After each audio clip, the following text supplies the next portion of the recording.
નમસ્કાર મિત્રો, આજના લેક્ચરમાં સ્વાગત છે. ચેપ્ટરનું નામ માપન અને એકમ પદ્ધતિ અને ટોપિકનું નામ છે પરિમાણ અને પારિમાણિક વિશ્લેષણ. ઓકે, સ્ટાર્ટ કરીએ. પરિમાણ એટલે શું? તો બેઝિક સિમ્પલ ટર્મ્સમાં તમને કહું કે મૂળભૂત ભૌતિક રાશિ જે છે એ મૂળભૂત ભૌતિક રાશિની તમે જે ઘાત વડે કોઈ પણ રાશિને જે દર્શાવો છો એને પરિમાણ કહેવાય. ફરીથી એક એક્ઝામ્પલ સાથે સમજાવું. ધારો કે એકદમ સિમ્પલ રાશિની વાત કરીએ તો વેગ છે. વેગ એટલે કે સ્થાનાંતર ભાગ્યા સમય. તો સ્થાનાંતરને શેમાં માપવામાં આવે છે? અંતર એલ માટે એલ વડે દર્શાવવામાં આવે અને સમય છે ને ટી વડે. તો એલ ના છેદમાં ટી એટલે પારિમાણિક સૂત્ર જે તમારું બનશે m0 l1 t માઇનસ 1. તો આ જે સમીકરણ જે મળે છે ને તમારું પારિમાણિક સૂત્ર વડે દર્શાવવામાં આવે છે.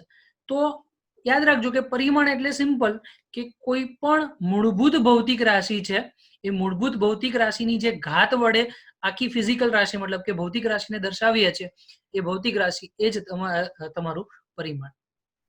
તો બેઝિકલી આપણે વ્યાખ્યા આ રીતે આપેલી છે કે ભૌતિક રાશિનું પરિમાણ એટલે કે મૂળભૂત ભૌતિક રાશિને કેટલી ઘાત વડે દર્શાવી શકાય. મૂળભૂત ભૌતિક રાશિને કેટલી ઘાત વડે દર્શાવી શકાય. તમારી સ્ક્રીન પર એક એક્ઝામ્પલ છે ઘનતાનું. તો ઘનતા બરાબર આપણે લખી શકાય દળના છેદમાં કદ. તો દળ માટે આપણે શું લખી શકીએ? એમ. એમ એટલે કે માસ. અને બીજું છે કદ. કદ એટલે કે લંબાઈ ગુણ્યા લંબાઈ ગુણ્યા લંબાઈ એટલે કે લંબાઈનો ઘન. એટલે કે દળ ભાગ્યા લંબાઈનો ઘન એને અંશમાં લખી નાખો તો જવાબ આવશે દળ ગુણ્યા લંબાઈની -3 ઘાત. તો દળની અહીંયા 1 ઘાત થઈ, લંબાઈની -3 ઘાત. તો આપણે એવું કહી શકાય કે આપેલી રાશિ જે દળ છે એનું જે પરિમાણ માટે 1 ઘાત મળશે, બીજી રાશિ લંબાઈ છે એના પરિમાણ માટે તમને -3 ઘાત મળશે. ઓકે, આ બેઝિક તમને પરિમાણ શું છે તમને આઈડિયા આવી ગયો. હવે આ જે પારિમાણિક વિશ્લેષણ તમે કરો છો એની જરૂરિયાત કેમ ઉત્પન્ન થાય? કોઈ પણ રાશિને તમે એના પરિમાણથી દર્શાવો છો તો એ જરૂરિયાત માટેના 4 ઉપયોગો છે. એમાંથી પહેલો ઉપયોગ આપણે વાત કરીએ કે એકમમાં રૂપાંતરણ કરી શકીએ છીએ. જી હા વિદ્યાર્થી મિત્રો, આપણે કોઈ પણ રાશિને એક એકમમાંથી બીજા એકમમાં રૂપાંતર કરી શકાય છે. હું તમને એક બેઝિક એક્ઝામ્પલ આપું. તમને ખબર છે કે 1 ન્યૂટન બરાબર 10⁵ ડાય, 1 જૂલ બરાબર 10⁷ અર્ગ. બરાબર, આવી ઘણી રાશિઓ છે કે 1 કિલોગ્રામ બરાબર 10⁻³ ગ્રામ, 1 મીટર બરાબર 10⁵ સેન્ટીમીટર. આ ઘણા એકમો જે છે કે એક એકમ પદ્ધતિમાંથી બીજી એકમ પદ્ધતિમાં રૂપાંતરણ તમે કરી શકો છો. હવે એકમ પદ્ધતિમાં તમને ખબર છે કે એફપીએસ છે ફૂટ પાઉન્ડ સેકન્ડ છે, સીજીએસ મતલબ કે સેન્ટીમીટર ગ્રામ અને સેકન્ડ છે. પછી એમકેએસ ની અંદર તમે લખી શકો મીટર કિલોગ્રામ અને સેકન્ડ છે. અને સિસ્ટમ ઇન્ટરનેશનલ એટલે કે જેમાં 7 મૂળભૂત રાશિઓ આવેલી છે, આવી 7 મૂળભૂત રાશિઓની જે પદ્ધતિ બને એને કહેવાય સિસ્ટમ ઇન્ટરનેશનલ એસઆઈ એકમ પદ્ધતિ. તો એસઆઈ એકમ પદ્ધતિમાં કેટલા મૂળભૂત રાશિ છે એનું ફટાફટ હું તમને સમજાવી દઉં. એક તો છે દળ, જેના માટે સંજ્ઞા છે એમ. બીજું છે લંબાઈ લેન્થ માટે એલ. ટાઈમ સમય માટે ટી. પછી વિદ્યુત પ્રવાહ કરંટ માટે એમ્પિયર. પછી થર્મોડાયનેમિક તાપમાન માટે કેલ્વિન. ધેન આફ્ટર છે દ્રવ્યનો જથ્થો મોલ MOL. ધેન આફ્ટર છે જ્યોતિની તીવ્રતા કેન્ડેલા CD વડે દર્શાવવામાં આવે છે. ઓકે, હવે મેં તમને એવું કીધું કે આપણે જે ટોપિક છે, જે 4 ફાયદા કીધા કે મેં કીધું પારિમાણિક વિશ્લેષણનો ઉપયોગ શું છે, તો એમાં પહેલો ઉપયોગ એકમમાં રૂપાંતર. તો બાળ મિત્રો એક વસ્તુ યાદ રાખજો કે કોઈ પણ એકમ જે છે મતલબ કે આપેલી રાશિનું જે સંખ્યાત્મક મૂલ્ય છે, એક એકમનું સંખ્યાત્મક મૂલ્ય, તે એનું જે પરિમાણ છે એ પરિમાણના વ્યસ્ત પ્રમાણમાં હોય. તો ઇન શોર્ટ હું કહું કે માની લો કે એક જૂલ છે એ મૂલ્ય થયું, તો 1 જૂલને આપણે n વડે દર્શાવી દો. અને જે જૂલ છે એનો એકમ થયો તો આમ લખી શકાય કે n સમપ્રમાણ 1/u એકમના વ્યસ્ત પ્રમાણમાં છે. સંખ્યાત્મક મૂલ્ય જે છે એના એકમના વ્યસ્ત પ્રમાણમાં. તો જોડે લખી નાખો n સમપ્રમાણ 1/u, u છેદમાં હતો તો n into u થયું. n સંખ્યાત્મક મૂલ્ય, u એનું એકમ. તો n અને u નો ગુણાકાર હંમેશા અચળ મળે. તો આપણે કોઈ પણ રાશિને એક એકમમાંથી બીજા એકમમાં ફેરવવું હોય તો સિમ્પલ એની મેથડ થશે n1 u1 = n2 u2. યાદ રાખજો કે કોઈ પણ રાશિનું રૂપાંતરણ કરવું હોય તો એકદમ સિમ્પલ સમીકરણ છે n1u1 is equal two n2u2. n1 તો એક એકમ પદ્ધતિ છે એમાં એનું મૂલ્ય, ધારો કે હું એમ કહું mks, તો mks માટેનું જે મૂલ્ય મળે એ n1. બીજું છે n2, n2 એટલે કે cgs માં એનું મૂલ્ય u1, તો u1 જે છે એ mks ની અંદર એનું પારિમાણિક સૂત્ર, u2 જે cgs છે cgs માં પારિમાણિક સૂત્ર. તો પારિમાણિક સૂત્ર તમે હંમેશા યાદ રાખો mlt એના સ્વરૂપમાં દર્શાવો છો. જનરલી આપણે પારિમાણિક સૂત્ર છે એને કઈ રીતે દર્શાવે, mlt. હવે અહીંયા તમે છે ને ઘાત સ્પેસિફાઈડ ના કરી શકો, કારણ કે દરેક રાશિ પ્રમાણે એની ઘાત અલગ હોય. બેઝિક એક્ઝામ્પલ લો, બળ. બળ માટે શું લખી શકાય, m1 l1 t-2. પછી વાત કરીએ ઉર્જાની, m1 l2 t-2. તો બેમાં ઘાતમાં કંઈક ફરક પડે છે, તો અહીંયા દરેક એકમ પ્રમાણે, મતલબ જેમ જેમ તમારું જે સૂત્ર બદલાશે એ સૂત્ર પ્રમાણે તમારી ઘાત બદલાશે. ઓકે, તો હવે તમને યાદ છે કે 1 જૂલ બરાબર 10⁷ અર્ગ થાય, એને આપણે સાબિત કરીએ. કઈ રીતે એ સાબિત કરવાનું છે, તો પેલી એકમ પદ્ધતિ mks, mks માં n1 આપી દીધું છે 1 જૂલ, તો 1 એનું મૂલ્ય થયું. ચલો, પેલી પદ્ધતિ mks, mks માં જૂલ, જૂલ એટલે ઉર્જા, ઉર્જાનું પારિમાણિક સૂત્ર તમે બોલો શું થશે, m1 l2 t-2. Okay, n2 જે તમારે શોધવાનું છે, cgs માં મૂલ્ય ભલે તમને અત્યારે ખબર છે પણ આપણે એની ગણતરી કરવાની, એટલે n2 શોધવાનું છે. u2, u2 એટલે કે અર્ગ, મતલબ જે એકમ છે એ તમને શેમાં મળશે, અર્ગ. તો અર્ગ માટે બી પારિમાણિક સૂત્ર તો સેમ જ થશે, m1 l2 t-2. એટલે તમને abc જે ઘાત મળી ગઈ એ ઘાત તમે દર્શાવી શકો છો. ચલો, હવે સૂત્રનો કરતા કોને કરશું, n2. n2 ને સૂત્રનો કરતા કરો તો u2 જે ગુણાકારમાં હતું બરાબરની નીચે જ હશે, તો શું થશે, છેદમાં આવી જશે. તો n1 into u1 divided by u2, n1 into u1 divided by u2. ચલો, ઉર્જાનું પારિમાણિક સૂત્ર હમણાં બોલ્યો m1 l2 t-2. પહેલી એકમ પદ્ધતિ mks, બીજી એકમ પદ્ધતિ cgs. તો ચલો, n1 into m1 ની 1 ઘાત l1 ની 2 ઘાત t1 ની -2 ઘાત. હવે નીચે બીજી એકમ પદ્ધતિ લખો એટલે 2 નંબર થઈ જશે. ચલો, m2 ની 1 ઘાત l2 ની 2 ઘાત t2 ની -2 ઘાત. તો તમને ખબર છે કે જો સંજ્ઞા એક જ સ્વરૂપે દર્શાવેલી હોય તો એ જે ભાગાકાર છે, ભાગાકારની એક સમાન ઘાત વડે દર્શાવી શકાય. તો જો અહીંયા m1 by m2 એની 1 ઘાત, l1 by l2 એની 2 ઘાત, t1 by t2 એની -2 ઘાત. ચલો, પેલી પદ્ધતિ mks, m એટલે કે દળ, તો mks માં દળ કિલોગ્રામમાં મપાય, cgs માં જે દળ છે ને શેમાં માપવામાં આવે છે, ગ્રામની અંદર. ઓકે, તો લખો m1 બરાબર 1 કિલોગ્રામ, m2 બરાબર 1 ગ્રામ. બાજુમાં શું આવશે, લંબાઈ. mks માં લંબાઈ માટે મીટર અને પેલાની અંદર સેન્ટીમીટર, તો 1 મીટરના છેદમાં 1 સેન્ટીમીટર. અને બંનેમાં સમય તો સેકન્ડમાં જ માપવામાં આવે છે, તો 1 સેકન્ડના છેદમાં 1 સેકન્ડ. અને બીજી વિદ્યાર્થી મિત્રો, n1 ની કિંમત આપણને 1 આપેલી છે, તો એ બાજુમાં 1 લખી નાખો. ઓકે, હવે છેદ તો ઉડશે નહીં, કારણ કે કિલોગ્રામ, ગ્રામ, મીટર, સેન્ટીમીટર, સેકન્ડ ઉડી જશે. પણ બધી વસ્તુ સમાન હોવી જોઈએ, તો સમાન કરવા માટે કિલોગ્રામ ને ગ્રામમાં ફેરવી દો. તો 1 કિલોગ્રામ બરાબર 10⁻³ ગ્રામ, છેદમાં ગ્રામ, ગ્રામ ગ્રામ કેન્સલ, 10⁻² સેન્ટીમીટર, છેદમાં centimetre, centimetre centimetre cancel, second cancel.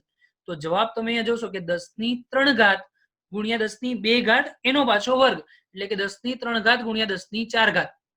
તો ટોટલ ગણતરી કરશો એટલે 10�7.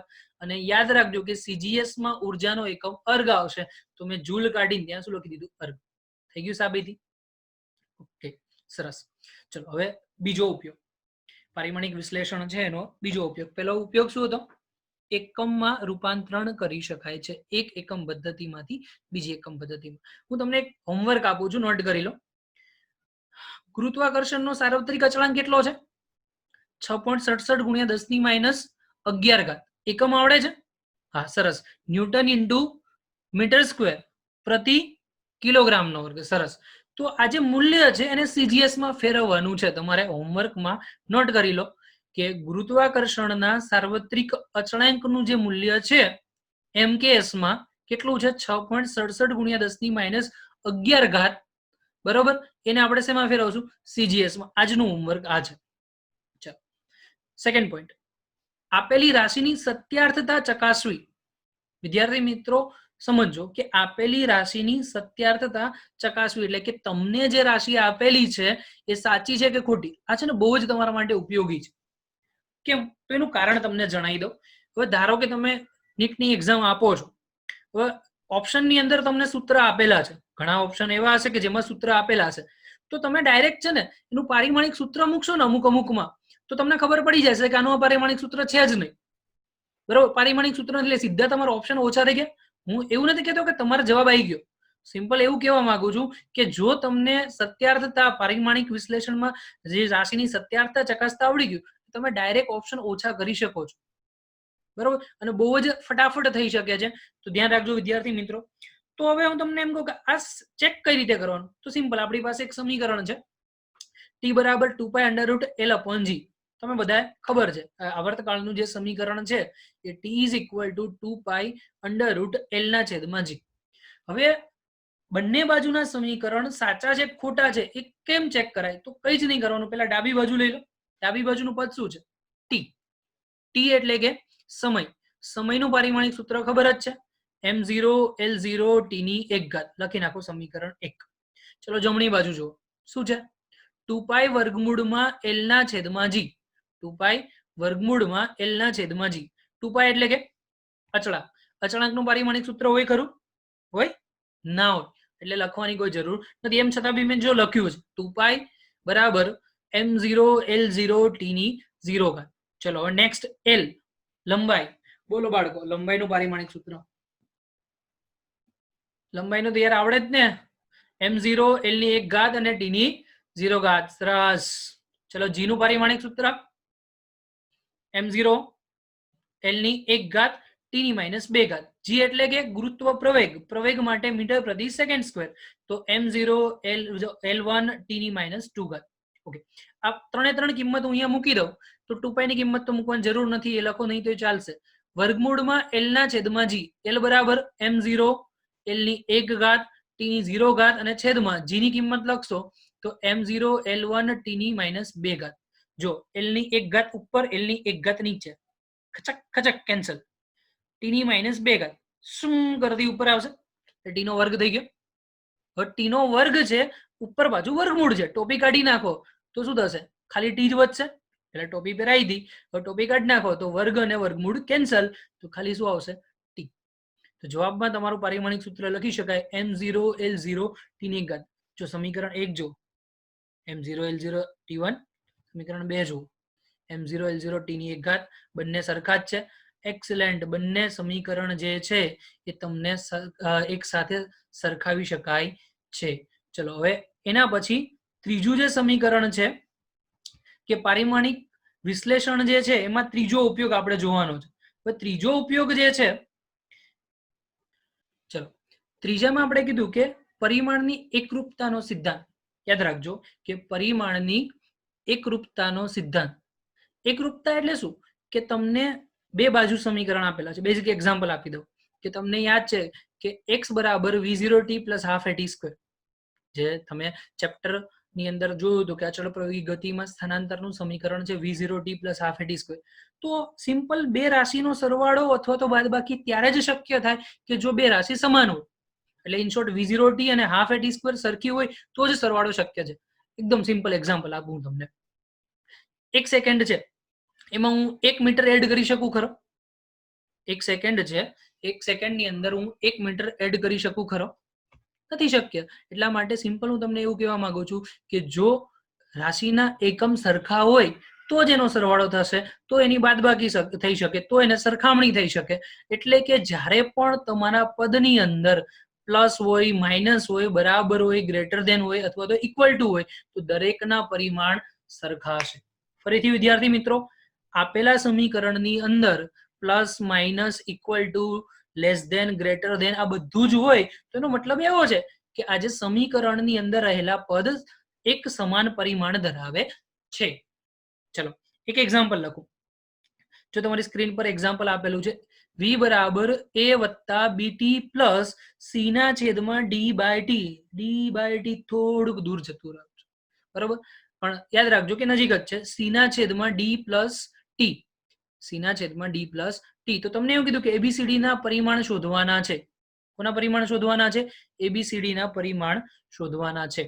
ચલો પહેલી જ વસ્તુ આપણે જોઈએ કે અહીંયા દરેકના પરિમાણ શોધવા માટે જે પણ સરવાળામાં હોય અથવા તો સમાન ઇક્વલ ટુ ના સ્વરૂપમાં હોય એના બધાના એકમ સરખા હશે. તો હું તમને જો પેલું પદ A લો તો એનું પરિમાણ કોના જેટલું થાય? વેગ જેટલું. બીજું પદ BT લો તો એનું પરિમાણ કોના જેટલું થાય? V જેટલું. ત્રીજું પદ C ના છેદમાં D પ્લસ T લખો તો એનું પણ પરિમાણ વેગ V જેટલું થશે. ઓકે, પેલી સરખામણી A અને V વચ્ચે કરો તો A કૌંસમાં V એટલે A બરાબર આપણે V લખી નાખ્યું. A બરાબર V. હવે યાદ રાખજો કે હું જ્યારે પરિમાણની વાત કરતો હોઉં ને તો હંમેશા એને ચોરસ બ્રેકેટની અંદર જ દર્શાવવાનું છે. એટલે કે મેં બધી જ જગ્યાએ ચોરસ બ્રેકેટ કરેલા છે. જો કદાચ ભૂલથી રહી ગયું હોય તો તમારે યાદ રાખવાનું કે જ્યારે પરિમાણની સરખામણી કરતા હોવ તો એને ચોરસ બ્રેકેટમાં દર્શાવવાના. પણ નીટમાં તો તમારે કોઈ પ્રોબ્લેમ નથી, MCQ જ છે એટલે વાંધો નહીં. પણ જ્યારે ગણતરી રિટર્નમાં હોય ત્યારે આ ધ્યાન રાખવું પડશે. ચલો, A બરાબર V. વેગનું પારિમાણિક સૂત્ર m0 l1 t-1. હું આ બધું સમજાવતો નથી કારણ કે તમને આવડે છે. ચલો હવે બીજું પદ સરખાવો BT. BT બરાબર શું લખી શકાય? વેગ V. તો BT બરાબર વેગ V. તો મેં બાજુમાં જો B ને સૂત્રનો કરતા કરું તો શું થશે? V છેદમાં T. શું લખી શકાય? V છેદમાં T. તો હવે V છેદમાં T જો અહીંયા તમને અહીંયા કૌંસ નથી કર્યું પણ તમે તમારી જાતે સમજી લેજો કે V ના છેદમાં T. વેગનું પારિમાણિક સૂત્ર m0 l1 t-1. t નું પારિમાણિક સૂત્ર t ની 1 ઘાત. તો છેદમાં છે t ની 1 ઘાત, અંશમાં આવશે તો શું થઈ જશે? -1. તો -1 હતું, હજુ માઇનસ થયું તો ટૂંકમાં 2 ઘાત થઈ ગઈ. તો b નો જવાબ તમને મળશે m0 l1 અને t ની -2 ઘાત. તો મને કોઈ કહેશે કે આ જે જવાબ તમને મળે કોના માટેનું પારિમાણિક સૂત્ર છે? સરસ, પ્રવેગ માટેનું છે. ચલો ત્રીજી સરખામણી આપણે કરીએ. છેદમાં જે છે ને D પ્લસ T છે. ચલો હવે D પ્લસ T સરવાળામાં છે એટલે મતલબ એવું કહેવાય કે જેટલું પારિમાણિક સૂત્ર D નું હશે એટલું T નું હશે. તો T અને D સરખા તો D બરાબર T. તો D નું પારિમાણિક સૂત્ર એટલે કે સમયનું પારિમાણિક સૂત્ર તો શું લખી શકાય? m0 l0 t ની 1 ઘાત.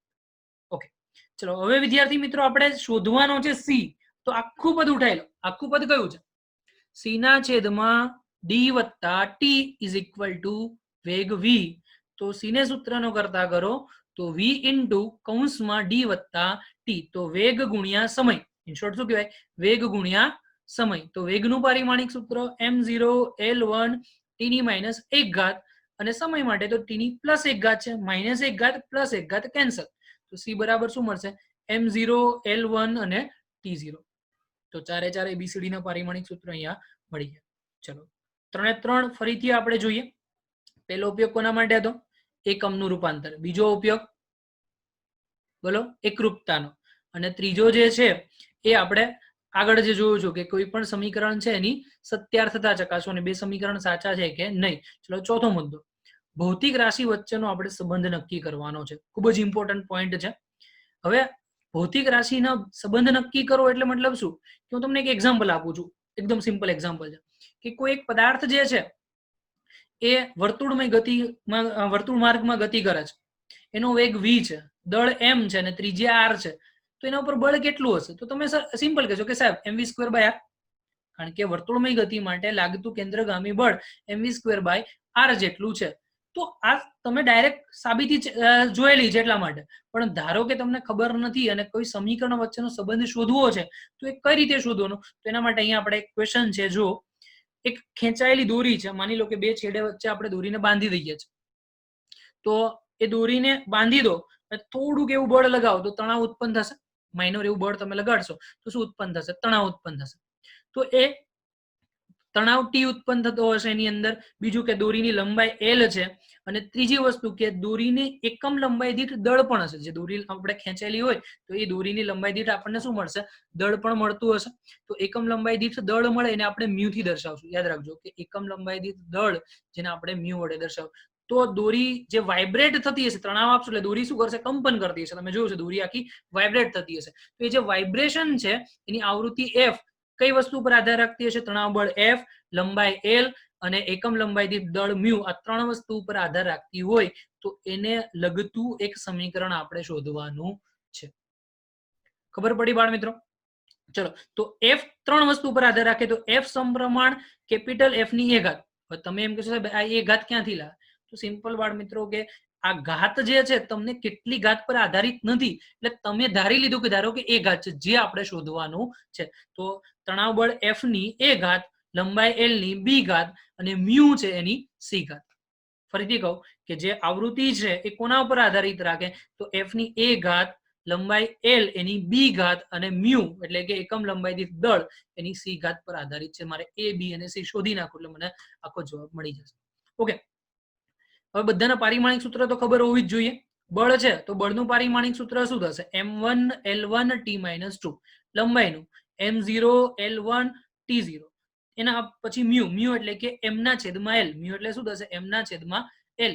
તો m1 l ની -1 ઘાત અને t ની 0 ઘાત. અને આ બાજુ છે આવૃત્તિ. આવૃત્તિ એટલે કે આવર્તકાળનો વ્યસ્ત એટલે કે 1/t, અને 1/t છે તો એના માટે આપણે લખી શકાય m0 l0 t ની -1 ઘાત. ચલો હવે ડાબી અને જમણી બાજુમાં કિંમત બધી મૂકી દો. ચલો તો કિંમત મૂકો છો તો આવૃત્તિની કિંમત m0 l0 t ની -1 ઘાત ઇઝ ઇક્વલ ટુ, મેં અહીંયા k લખ્યો છે. k એટલા માટે લખ્યો કે તમે અહીંયા સમપ્રમાણતા છે એ સમપ્રમાણતા કાઢી નાખશો તો સમપ્રમાણતા કાઢતા શું થશે? અચળાંક આવશે ને, અચળાંક ને મેં k ધારી લીધો છે. ચલો પછી બળ m1 l1 t ની -2 ઘાત અને એની ઉપર a ઘાત છે જે આપણે શોધવાની છે. ચલો બીજું લંબાઈ m0 l1 t0 જેની b ઘાત. હવે તમે છે ને m0 અને t0 ના લખો તો ચાલે, કે જેની 0 ઘાત છે એ પદને નથી દર્શાવતા, કોઈ જ વાંધો નથી. ચલો હવે લાસ્ટ પદ છે મ્યુ. તો m1 l-1 અને t ની 0 ઘાત અને એની c ઘાત છે. ચલો હવે ઘાતની ઘાત જે છે એ સરવાળા ગુણાકાર સ્વરૂપે જશે. ચલો તો આ બાજુ લખી નાખો k ઇન્ટુ m ની a ઘાત, l ની a ઘાત અને t ની -2a ઘાત. કારણ કે 1 ગુણ્યા a એટલે 1, પણ -2 ગુણ્યા a એટલે -2a થશે.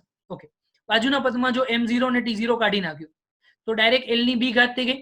અને છેલ્લું પદ જે છે તો એમાં t0 મેં કાઢી નાખ્યું એટલે કે m ની c ઘાત અને l ની -c ઘાત. ચલો બીજા પદની અંદર તમારે જમણી બાજુ જેટલા પણ દળવાળા પદ છે એનો આધાર સરખો તો ઘાતનો સરવાળો કરો. તો તમે જો બીજા પદની અંદર દળના બે પદ છે, એકમાં a ઘાત છે, બીજામાં c ઘાત છે. તો a વત્તા c તો m ની a + c ઘાત થશે. પછી લંબાઈના પદ જો l ની a ઘાત, l ની b ઘાત અને l ની c ઘાત -c ઘાત, ત્રણ પદ છે તો ત્રણેયનો સરવાળો કરો તો l ની a વત્તા b - c. અને છેલ્લું t વાળા પદ જો તો t માત્ર એક જ પદ છે તો t ની -2a ઘાત. તો જમણી બાજુ મળી ગઈ. ડાબી બાજુ તો આપેલી જ છે m0 l0 t ની -1 ઘાત. તો તમને યાદ છે કે ડાબી અને જમણી બાજુમાં સરખામણી કરો તો દળની સરખામણી દળ સાથે, પછી બીજી સરખામણી લંબાઈની લંબાઈ સાથે, સમયની સમય સાથે સરખામણી થઈ જશે. ચલો સરખામણી કરો. તો પેલા જે છે ને કે જેની એકદમ ઓછી ઘાત હોય ને, મતલબ કે ઓછા ચલ પદ હોય ને એવું પદ લેવાનું. તો ઓછા ચલ પદ વાળું કયું છે? તો t છે. જો t ની અંદર માત્ર એક જ ચલ પદ છે તો t ઉઠાવો તો -2a. અને આ બાજુ શું છે? -1. તો -1 બરાબર -2a. માઇનસ માઇનસ કેન્સલ, બે છેદમાં જશે તો a બરાબર 1/2. ક્લિયર? ઓકે, નેક્સ્ટ હવે બીજું પદ કયું લઈશું? a વત્તા c, કારણ કે બે ચલ પદ છે તો a વત્તા c ઇઝ ઇક્વલ ટુ 0. તો c બરાબર -a. એ કેટલો મળ્યો? 1/2. જો અહીંયા આપણે એ સાબિત કર્યો 1/2. તો માઇનસ અને ઇન્ટુ 1/2 એટલે -1/2 થયું. ચલો હવે છેલ્લું પદ વધ્યું a plus b plus -c. ચલો હવે આપણે જોઈએ છે કઈ વસ્તુ? b. તો એની કિંમત 1/2, b શોધવાનો છે તો પ્લસ b એમનો એમ, અને લાસ્ટમાં માઇનસ અને c ની કિંમત -1/2. તો માઇનસ માઇનસ પ્લસ એટલે +1/2, આગળ બી +1/2, ટોટલ 1/2 + 1/2 1 થશે. તો જવાબ આવશે 1 + b બરાબર 0, અથવા તો 0 બરાબર 1 + b. 1 ને પેલી બાજુ ધક્કો મારો, કઈ બાજુ ધક્કો મારવાનો છે? 0 ની બાજુ. તો b બરાબર શું થશે? -1. શું થશે? -1. તો a b અને c, a કેટલો મળ્યો? +1/2. b કેટલો મળશે? -1. અને c કેટલો મળશે? -1/2. તો સમીકરણમાં જો f બરાબર k,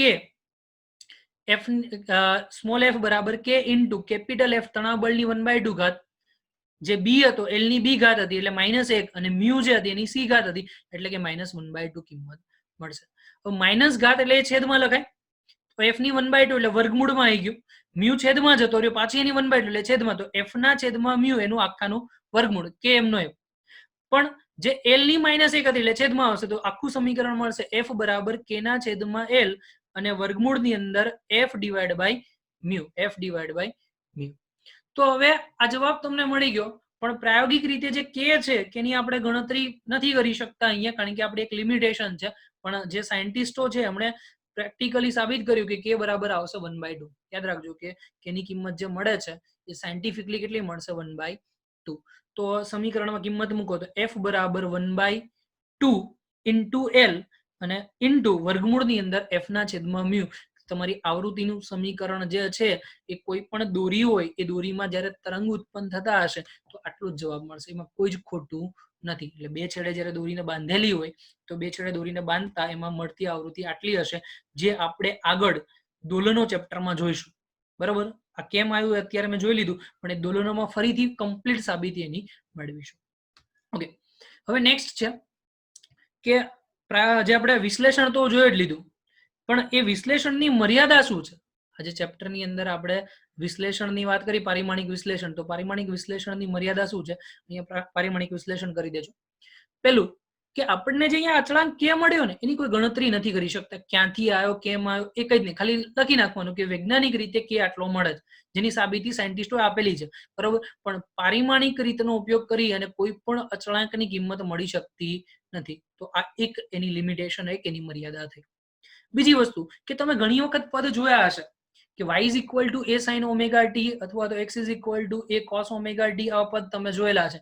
તો આમાં જે sin અને cos જે છે, એટલે કે લઘુગુણકીય પદ હોય અથવા તો ત્રિકોણમિતીય પદ હોય અથવા તો ચરઘાતાંકીય પદ હોય, તો એવા પદનું આપણે વિશ્લેષણ કરી શકતા નથી. વિશ્લેષણનો સિમ્પલ મતલબ એવું કહેવા માંગુ છું કે એ પદમાં કેટલી ઘાત છે અથવા તો એની અંદર એનું મૂલ્ય ક્યાં કેમ આવ્યું, તો એની કોઈ જ પ્રકારની જાણકારી મળતી નથી. એટલે કે ત્રણ જે સમીકરણ આવતા હોય, મતલબ કે ત્રિકોણમિતીય વિધેય આવતું હોય, ચરઘાતાંકીય વિધેય આવતું હોય અથવા તો લઘુગુણકીય વિધેય આવતું હોય, તો એની કોઈ પણ ગણતરી આપણે પારિમાણિક વિશ્લેષણ વડે સમજાવી શકતા નથી.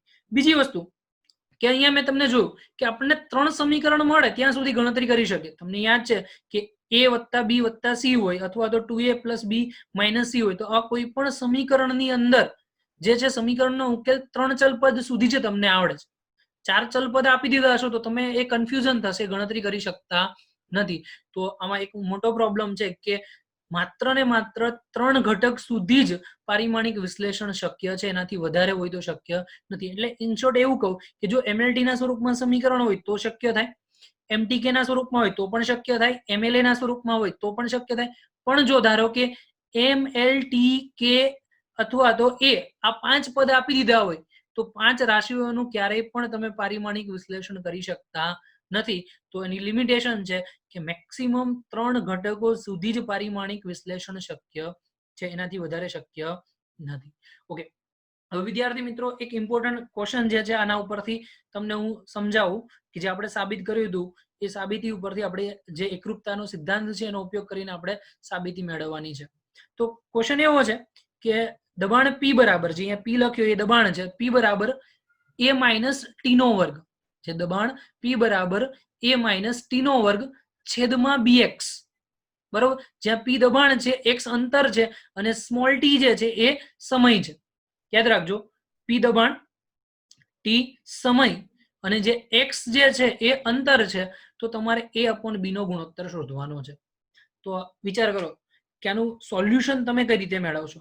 મેન પ્રોબ્લેમ છે કે તમને આવો ક્વેશ્ચન આપ્યો છે પણ સોલ્યુશન ખબર નથી. તો એકદમ સરળ છે. પહેલા તો a માઇનસ ટી સ્ક્વેર છે. મેં હમણાં જ કીધું કે a અને ટી સ્ક્વેર બે ની બાદબાકી ત્યારે જ શક્ય જ્યારે બે ના એકમ સરખા હોય. તો ઇન શોર્ટ એવું કહેવાય કે a નો એકમ ટી સ્ક્વેર જેટલો હશે. ઓકે, ચલો એ મળી ગયો. હવે મારે b શોધવાનો છે. તો b શોધવા માટે કરશો શું? તો સિમ્પલ બાળ મિત્રો કે b ને સૂત્રનો કરતા કરી નાખો એટલે તમને b નું પારિમાણિક સૂત્ર મળી જશે. કારણ કે દબાણ p નું તો ખબર જ છે, એ છેદમાં આવી જશે. તો b પણ મળી ગયો, a મળી ગયો, b મળી ગયો, બેનો ગુણોત્તર કરો એટલે જવાબ મળી જશે. ચલો, તો મેં એવું કીધું કે આપણે અહીંયા સાબિત કર્યું કે p બરાબર a minus t square by bx છે. તો મારે પેલા દબાણનું પારિમાણિક સૂત્ર શોધવું પડે. યાદ હોય તો બહુ સારું છે, પણ જો યાદ નથી તો સિમ્પલ સૂત્ર મૂકો કે દબાણ p બરાબર બળ ભાગ્યા ક્ષેત્રફળ f/a. તો m1 L1 t - 2 છેદમાં l ની 2 ઘાત.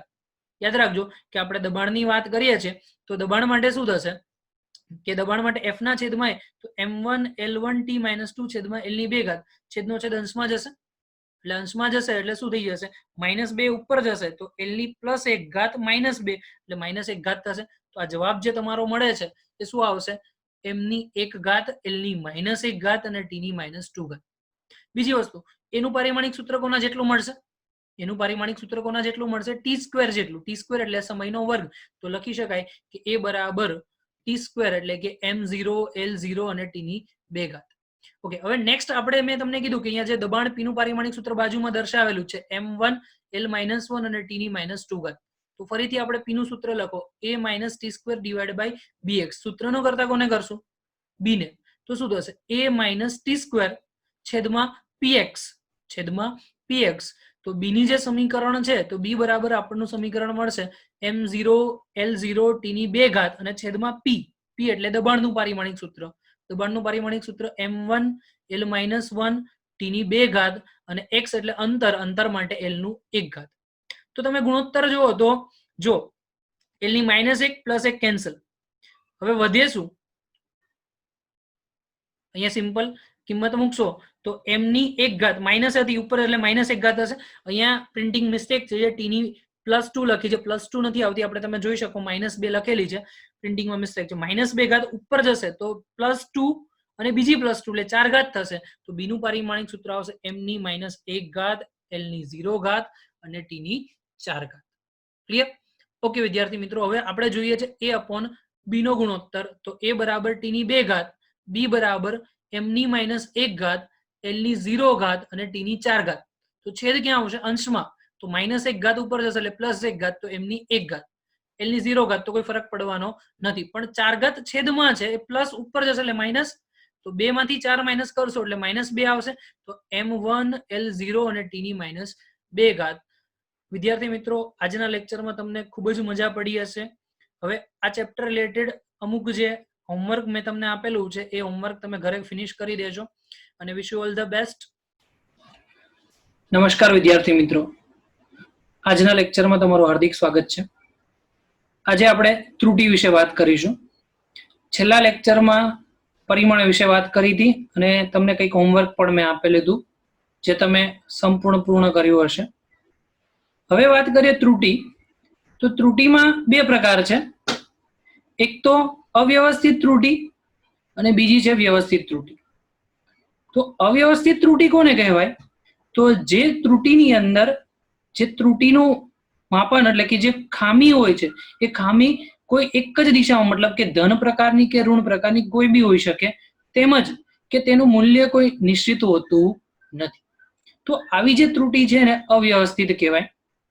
વ્યવસ્થિત ત્રુટિ કોને કહેવાય? કે જે ત્રુટિની અંદર એક જ પ્રકારની ખામી હોય, કાં તો ધન હોય તો ધન જ હશે અને ઋણ હોય તો ઋણ જ ખામી હશે, અને એનું જે પરિમાણ છે, એનું માપન છે એ ફિક્સ હશે. તો આવું જે ત્રુટિ મળે એને કહેવાય વ્યવસ્થિત ત્રુટિ. હવે એક્ઝામ્પલ સમજાવી દઉં કે જ્યારે કે તમે કોઈ એક્સપેરિમેન્ટ કરતા હો અને તમારી પાસે જે કેમિકલ છે એ ચોક્કસ સાંદ્રતાનું છે, પણ અચાનક ધારો કે એમાં પાણી વળી જાય, સાંદ્રતા ઘટી જાય, તો તમારો જે પ્રેક્ટિકલનું જે ઓબ્ઝર્વેશન મળે છે, અવલોકન મળે છે, એ કંઈક જુદું મળે છે. તો આવી જે ત્રુટિ છે ને અવ્યવસ્થિત ત્રુટિ કહેવાય. જેમ કે અચાનક જ પ્રેશર ઘટી જાય, દબાણ ઘટી જાય અથવા તો કદ વધી જાય, તો આવી બધી જે ત્રુટિ અચાનક ફેરફાર થાય એ ત્રુટિને આપણે અવ્યવસ્થિત ત્રુટિ કહીશું. વ્યવસ્થિત ત્રુટિ કોને કહેવાય? કે જેની અંદર ચોક્કસ મૂલ્ય સુધી તમે ચેન્જ કરી અને ત્રુટિ મેળવી શકાય છે. તો એનું એક એક્ઝામ્પલ આપું. માની લો કે સ્કેલ છે, એ સ્કેલ અડધી તૂટી જાય છે, 30 સેન્ટીમીટરની સ્કેલ છે એ અડધી તૂટી જાય, તો તમારું માપન ક્યાંથી સ્ટાર્ટ થશે? 16 થી. તો 16 થી લઈને 30 સેન્ટીમીટર એટલે કે તમારી પાસે 15 સેન્ટીમીટરનું માપન મળશે. તો આવી જે ત્રુટિ છે તમે જાતે જ માઇનસ કરી શકો છો અથવા તો પ્લસ કરી શકો, એવી ત્રુટિને આપણે શું કહીશું? વ્યવસ્થિત ત્રુટિ. ઓકે, હવે વાત કરીએ ત્રુટિ શોધવાની રીત. તો ત્રુટિ શોધવાની રીતની અંદર આપણે કઈ રીતે ત્રુટિ જે છે એ શોધી શકાય? તો સિમ્પલ, તમે કરેલું જે પ્રેક્ટિકલ છે એ પ્રેક્ટિકલની અંદર જેટલા પણ અવલોકનો છે એ અવલોકનોનું સરેરાશ મૂલ્ય, જેટલા પણ અવલોકન છે એ અવલોકનોનું સરેરાશ મૂલ્ય, જેને કહેવામાં આવે છે સાચું મૂલ્ય. તો એક એક્ઝામ્પલ આપું. માની લો કે તમે પ્રેક્ટિકલ કરો છો, એમાં A1 A2 A3 A4 A5 એટલા 5 અવલોકન મળે. તો એનું સાચું મૂલ્ય કઈ રીતે શું થાય? તો આ 5 નો સરવાળો કરો અને એને 5 વડે ભાગાકાર કરો, તો જે જવાબ મળશે એ તમારું સાચું મૂલ્ય છે. તો સિમ્પલ, ક્યારેય પણ સાચું મૂલ્ય શોધવું હોય તો આપેલા બધા જ અવલોકનોનો સરવાળો ભાગ્યા અવલોકનોની સંખ્યા, જેને કહેવાય સાચું મૂલ્ય. હવે નેક્સ્ટ વાત કરીએ નિરપેક્ષ ત્રુટિ. નિરપેક્ષ ત્રુટિ કઈ રીતે મેળવી શકાય? તો સાચું મૂલ્ય માઇનસ અવલોકન, પછી ફરીથી બીજું સાચું મૂલ્ય, મતલબ સાચું મૂલ્ય માઇનસ બીજું અવલોકન, સાચું મૂલ્ય માઇનસ ત્રીજું અવલોકન. આ રીતે જેટલા પણ અવલોકન હોય એ બધા જ અવલોકનને સાચા મૂલ્યમાંથી બાદ કરતા આપણને શું મળશે? નિરપેક્ષ ત્રુટિ. જો તમને અહીંયા દર્શાવેલું છે કે delta a1 is equal two a bar minus a1, delta a2 is equal two a bar minus a2 અને delta an is equal two a bar minus an. હવે તમને ખબર છે કે a બાર જે છે એ કોના માટે દર્શાવેલો છે? સરેરાશ મૂલ્ય માટે. અને a1 a2 a3 up to an એ બધા જ તમારા અવલોકન છે. નેક્સ્ટ પોઈન્ટ છે સરેરાશ નિરપેક્ષ ત્રુટિ. હવે આ સરેરાશ નિરપેક્ષ ત્રુટિ કઈ રીતે શોધાય? તો તમારી પાસે જેટલી પણ નિરપેક્ષ ત્રુટિ હતી, કઈ કઈ હતી? Delta a1, delta a2 up to delta an, આ બધાનું સરેરાશ મૂલ્ય, જેને કહેવામાં આવે છે સરેરાશ નિરપેક્ષ ત્રુટિ. તો સરેરાશ નિરપેક્ષ ત્રુટિને આપણે શોધવી હોય તો કઈ રીતે શોધી શકાય? તો delta a bar is equal to માનાંકમાં ડેલ્ટા a1 વત્તા માનાંકમાં delta a2 plus up to delta an છેદમાં n, જે તમને અહીંયા જો આ સમીકરણ વડે કમ્પ્લીટલી દર્શાવેલું છે. ડેલ્ટા a બાર ની કિંમત એટલે કે માનાંકમાં ડેલ્ટા a1 વત્તા ડેલ્ટા a2 વત્તા ડેલ્ટા an છેદમાં n, જેને કહેવામાં આવે છે સરેરાશ નિરપેક્ષ ત્રુટિ.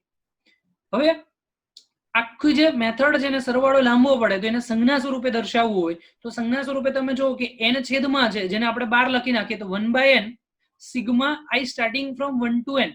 જેટલા પદ છે બધાનો સરવાળો દર્શાવવો હોય તો સરવાળા માટે સિગ્મા છે, પણ n પદ છે તો i બરાબર 1 થી ચાલુ કરીને n સુધી, તો sigma i starting from 1 to n અને માનાંકમાં ડેલ્ટા ai, એટલે કે પહેલું પદ, બીજું પદ, ત્રીજું પદ, એમ n પદના દરેક પદનો સરવાળો, જેને કહેવામાં આવે છે સરેરાશ નિરપેક્ષ ત્રુટિ. તો કોઈ પણ પરિણામ મળશે એ પરિણામને દર્શાવાય કઈ રીતે? તો a is equal two a bar plus or minus delta a. જે પરિણામ મળશે એને શેનાથી દર્શાવાય? a bar plus or minus delta a bar. a બાર એટલે કે તમારું સાચું મૂલ્ય અને ડેલ્ટા a બાર એટલે કે જે તમારું સરેરાશ નિરપેક્ષ ત્રુટિનું મૂલ્ય મળે છે એ. એટલે ઇન શોર્ટ, ક્યારેય પણ તમારું જે સમીકરણને આપણે જે મૂલ્ય છે એને દર્શાવવું હોય તો કઈ રીતે દર્શાવાય? સાચું મૂલ્ય પ્લસ ઓર માઇનસ એનું સરેરાશ નિરપેક્ષ ત્રુટિ. તો આનો મતલબ એવું થશે કે એ મૂલ્યની અંદર સરેરાશ નિરપેક્ષ ત્રુટિ જેટલું ઘટશે પણ ખરું અને સરેરાશ નિરપેક્ષ ત્રુટિ જેટલું વધારો પણ થશે. તો એક લેટર આપણે એક એક્ઝામ્પલ જોઈએ. ધારો કે એક રાશિ છે એને દર્શાવેલી છે 5 પ્લસ ઓર માઇનસ 1 વડે. 5 પ્લસ ઓર માઇનસ 1. હવે જે 5 છે એ શું થયું? સાચું મૂલ્ય. અને જે પ્લસ ઓર માઇનસ 1 છે એને કહેવાય સરેરાશ નિરપેક્ષ ત્રુટિ. તો આનો મતલબ એવું થયું 5 માઇનસ 1 એટલે કે 4 અને 5 વત્તા 1 એટલે કે 6. તો આ જે રેન્જ છે 4 થી 6 સુધીની હશે. તમારું જે પરિણામ છે એ 4 થી ચાલુ કરી અને 6 સુધી બદલાતું રહેશે. ઓકે, હવે વાત કરીએ સાપેક્ષ ત્રુટિ. હવે સાપેક્ષ ત્રુટિ શોધવી હોય તો delta a bar by a bar. સાપેક્ષ ત્રુટિ શોધવી હોય એટલે એનો સિમ્પલ મતલબ છે સરેરાશ નિરપેક્ષ ત્રુટિ ડિવાઈડ બાય એનું સાચું મૂલ્ય. તો ડેલ્ટા a બાર ના છેદમાં a બાર. અને પ્રતિશત ત્રુટિ શોધવી હોય તો જે સાપેક્ષ ત્રુટિ છે એને 100 વડે ભાગાકાર કરી દઈએ. તો delta a bar by a bar into 100, sorry ભાગાકાર નહીં ગુણાકાર કરવાનું છે. Delta a bar by a bar ગુણ્યા 100. ચલો, આ વસ્તુ તમે જોઈ લીધી. હવે વાત કરીએ કે ક્વેશ્ચન ની અંદર કઈ રીતે તમને પૂછાય. તો તમને અહીંયા કીધું કે આવર્તકાળના ચોક્કસ અવલોકનો આપેલા છે. કયા કયા અવલોકનો છે? 2.63, 2.56, 2.42, 2.71 અને 2.80. આટલી સેકન્ડ તમને આપેલી છે. તો આ કિંમત જે મળી એ કિંમત માટે તમને નીચેના ક્વેશ્ચન પણ આપેલા છે. સાચું મૂલ્ય શોધો, નિરપેક્ષ ત્રુટિ શોધો, સરેરાશ નિરપેક્ષ ત્રુટિ શોધો, સાપેક્ષ ત્રુટિ શોધો અને પ્રતિશત ત્રુટિ અને યોગ્ય રીતે દર્શાવવાનું છે. આટલા ક્વેશ્ચન છે. તો પહેલો જ સાચું મૂલ્ય શોધવા માટે બધી જ કિંમત છે એનો સરવાળો ભાગ્યા અવલોકનોની સંખ્યા. તો 5 સંખ્યા છે એટલે ડિવાઈડમાં 5 લખશું, ઉપર બધાનો સરવાળો. તો સરવાળામાં 2.63 વત્તા 2.56 વત્તા 2.42 વત્તા 2.71 અને 2.80 છેદમાં 5. તો આ જે કિંમત મળશે એ કિંમત મળશે 2.62. ચલો, પહેલો પ્રશ્ન પૂરો. નિરપેક્ષ ત્રુટિ શોધવાનું છે. તો નિરપેક્ષ ત્રુટિ માટે મેં શું કીધું? બોલો.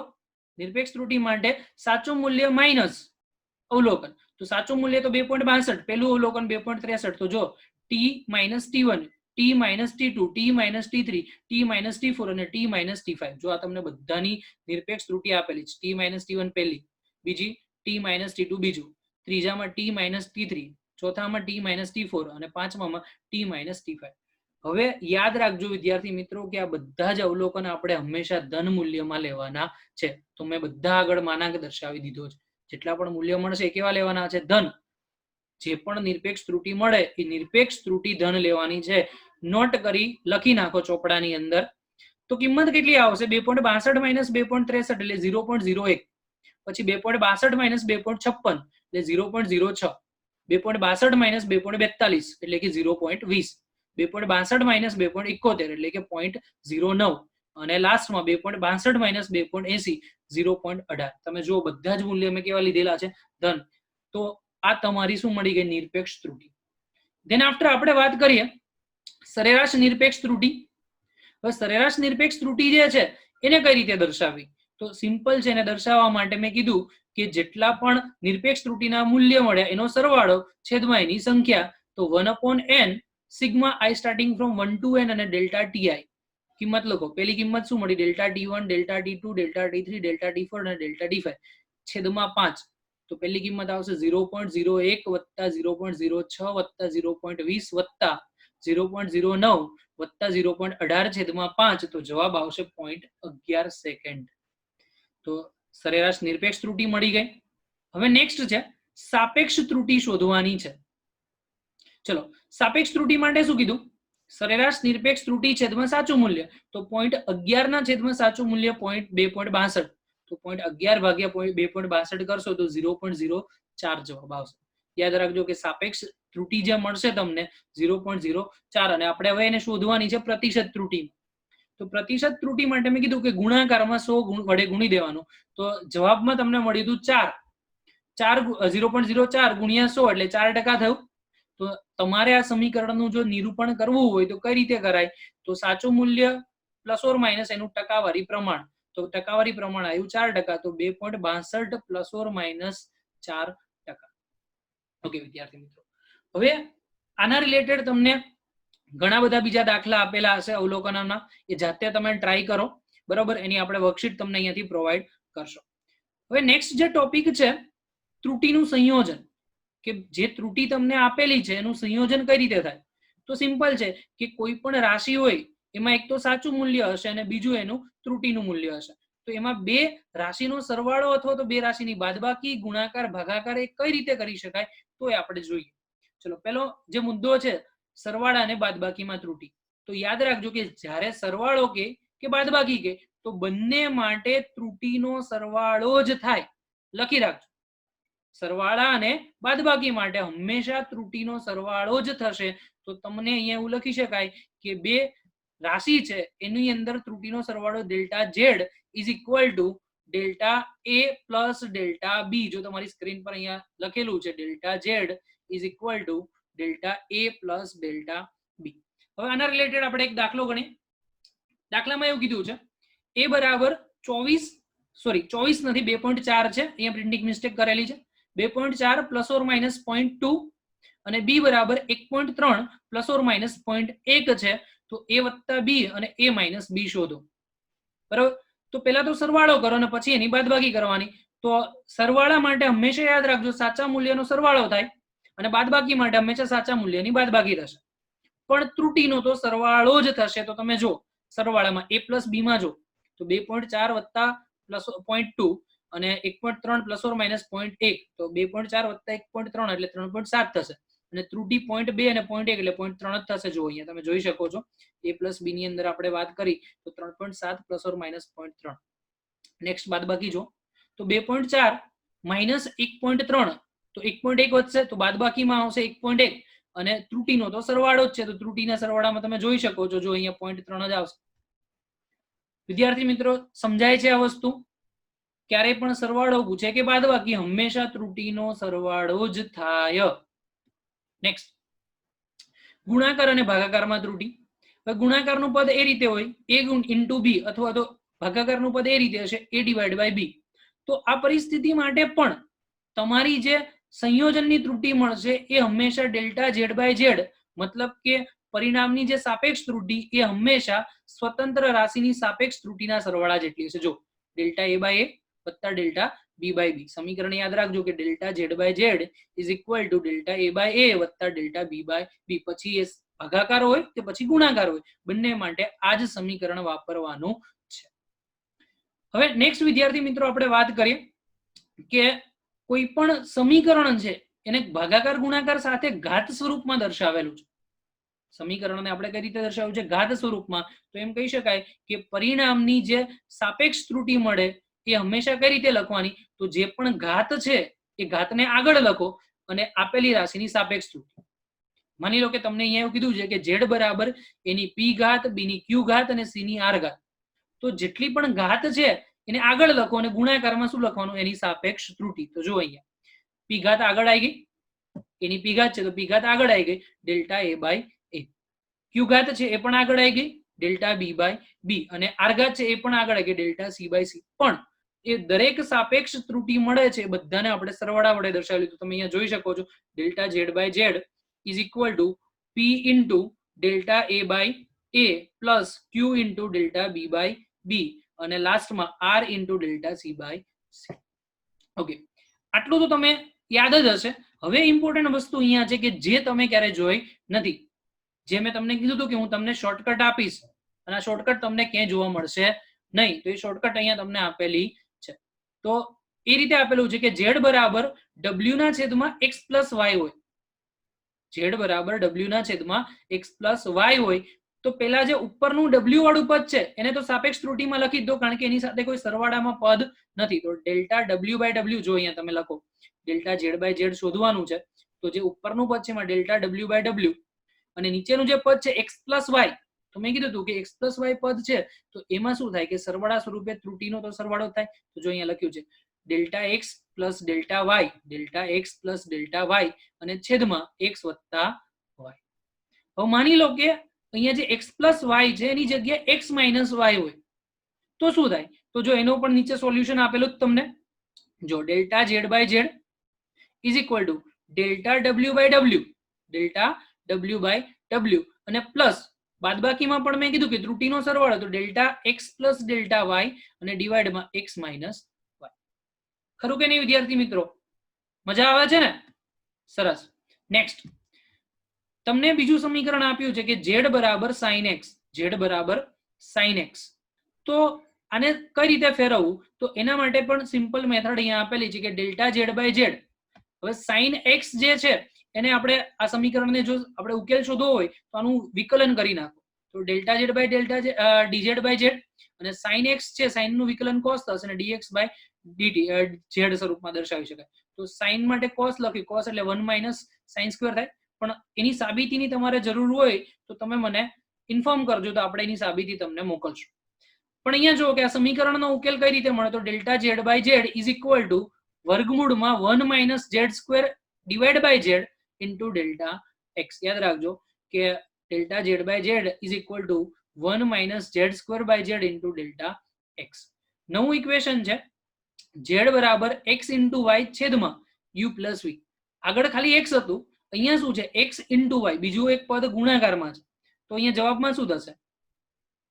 તો બે ગુણાકાર વાળા પદને તો તમને ખબર જ છે સાપેક્ષ ત્રુટીમાં લખો. તો delta x by x, delta x by x વત્તા ડેલ્ટા y બાય y અને જે સરવાળા વાળું પદ છે u પ્લસ v તો શું થાય? ત્રુટીનો સરવાળો. તો delta u plus delta v, delta u plus delta v. જો અહીંયા તમને લખેલું delta u plus delta v અને છેદમાં u પ્લસ v એમનું એમ. અને લાસ્ટમાં એવું કીધું કે z is equal two x into y છેદમાં u માઇનસ v. તો ઉપર x ઇન્ટુ y માટે તો તમને ખબર જ છે શું કરવાનું? ડેલ્ટા x બાય x વત્તા ડેલ્ટા y બાય y અને અહીંયા બાદબાકીમાં પણ ત્રુટીનો તો સરવાળો. તો delta u plus delta v અને છેદમાં જે બાદબાકી વાળું પદ એમને u માઇનસ v. સમજાયું કે નહીં વિદ્યાર્થી મિત્રો? આ ટ્રીક યાદ રાખજો. કોઈ પણ પ્રશ્ન તમને પૂછાય તો એને તમે ઇઝીલી સોલ્વ કરી શકો છો. ચલો હવે નેક્સ્ટ બહુ જ સારો એવો દાખલો છે કે આ રિલેટેડ દાખલા તમને નીટની એક્ઝામમાં પૂછાઈ શકે છે અને કોઈ પણ ટ્વિસ્ટ કરે તો પણ તમે સરળતાથી ગણી શકો છો. દાખલામાં એ રીતે કીધું છે કે એક ભૌતિક રાશિ p એ 4 અવલોકનો a b c d સાથે સંબંધ દર્શાવે છે. પી ભૌતિક રાશિ છે એ 4 રાશિઓ એબીસીડી સાથે સંબંધ દર્શાવે. જો અહીંયા તમને દેખાશે મેં સ્ક્રીન ઉપર પી નું સમીકરણ લખેલું છે. જો આ પી નું સમીકરણ તમે અહીંયા જો પી બરાબર a નો ઘન ઇન્ટુ બી સ્ક્વેર વર્ગમૂળમાં છેદમાં વર્ગમૂળમાં સી ઇન્ટુ ડી આખું સમીકરણ તમને અહીંયા આપેલું છે. પણ એવું કીધું કે એની અંદર જે ત્રુટી છે 1%, બી માં જે ત્રુટી છે એ 3%, સી માં ત્રુટી છે 4% અને જે ડી માં ત્રુટી છે એ 2% તમને આપી દીધી છે. બરોબર. ક્વેશ્ચન એવું કીધું કે પી નું સમીકરણ આપેલું છે, ત્રુટી પણ આપેલી છે. તો ઉપરના સમીકરણ વડે પી ની કિંમત આજે ગણતરી કરશો તો પી ની કિંમત તમને કઈક મળે છે 3.763. પી ની કિંમત કેટલી મળે છે? 3.763. તો એને રાઉન્ડ ઓફ મૂલ્ય કેટલું થશે, એનું આસન્ન મૂલ્ય કેટલું થશે એ તમારે શોધવાનું છે. તો તમે એમ કહેશો કે આનું આસન્ન મૂલ્ય કઈ રીતે શોધી શકાય? તો પહેલા તો તમને જે ત્રુટી મળે એમાં સાર્થક સંખ્યા શોધી લો અને પછી આપણે એનું રાઉન્ડ ઓફ કરીએ. ઓકે, ચલો ડેલ્ટા પી બાય પી ગુણ્યા 100%. ટકાવારીમાં છે એટલે આપણે શું લખશું? Delta p by p is equal to into 100%. તો હવે મેં એવું કીધું કે જે પણ ઘાત છે એ ઘાત આગળ જશે. તો ઘાત જે છે એની કેટલી ઘાત છે? 3 ઘાત. તો 3 ઘાત આગળ લખ્યું. જો અહીંયા 3 ઘાત આગળ. પછી શું આવશે? ડેલ્ટા એ બાય એ. બી ની કેટલી ઘાત છે? 2 ઘાત. એ પણ આગળ. Delta b by b. C ની વર્ગમૂળ સ્વરૂપે છે એટલે 1/2 ઘાત કહેવાય. તો 1/2 ઘાત આગળ સી ની અંદર જો તમે જોઈ શકો છો સ્ક્રીન ઉપર કે 1/2 ઘાત આગળ ડેલ્ટા સી બાય સી. અને લાસ્ટમાં ડી ની એક પણ ઘાત નથી એટલે કોઈ ઘાત ના દર્શાવી હોય તો એનો મતલબ થશે 1 ઘાત. તો ખાલી અને ખાલી શું આવશે? Delta d by d. મૂકી દો કિંમત. 3 ગુણ્યા ડેલ્ટા એ બાય એ એટલે કેટલા ટકા આપેલું છે એની પ્રતિશત ત્રુટી? 1%. તો 3 ગુણ્યા 1%. પછી બી ની અંદર પ્રતિશત ત્રુટી કેટલી છે? 3%. તો 2 ગુણ્યા 3%. સી ની અંદર પ્રતિશત ત્રુટી 2%, પણ આગળ 1/2 છે તો 1/2 ઇન્ટુ સી માં 4% અને ડી માં 2% આપેલું છે તો પ્લસ 2%. તો 3 ગુણ્યા 1 એટલે 3, પછી 2 ગુણ્યા 3 એટલે 6, 4 ભાગ્યા 2 એટલે 2 અને 2 સરવાળો કરશો તો 3 વત્તા 6 9, 9 વત્તા 2 11 અને 11 વત્તા 2 એટલે 13. તો ટોટલ જવાબ જે આવશે એ 13 ટકાવારી પ્રમાણમાં આવશે. એટલે તો ડેલ્ટા પી બાય પી માં જે તમને ટકાવારી પ્રમાણ મળ્યું એ 13%. તો તમારે ટકાવારી કાઢી નાખો તો મૂલ્ય કેટલું આવશે? 0.13. ડેલ્ટા પી બાય પી ની કિંમત જે મળશે એ કેટલી આવશે? 0.13. તો અહીંયા સાર્થક સંખ્યા કેટલી છે? 2. તો તમારા જવાબમાં પણ સાર્થક સંખ્યા કેટલી હોવી જોઈએ? 2. તો તમારો જે જવાબ એવું કીધું કે પી બરાબર 3.763. પી બરાબર 3.763. એમાં 2 જ સાર્થક સંખ્યા હોવી જોઈએ. તો ત્યાં સુધી આપણે રાઉન્ડ ઓફ કરવાનું.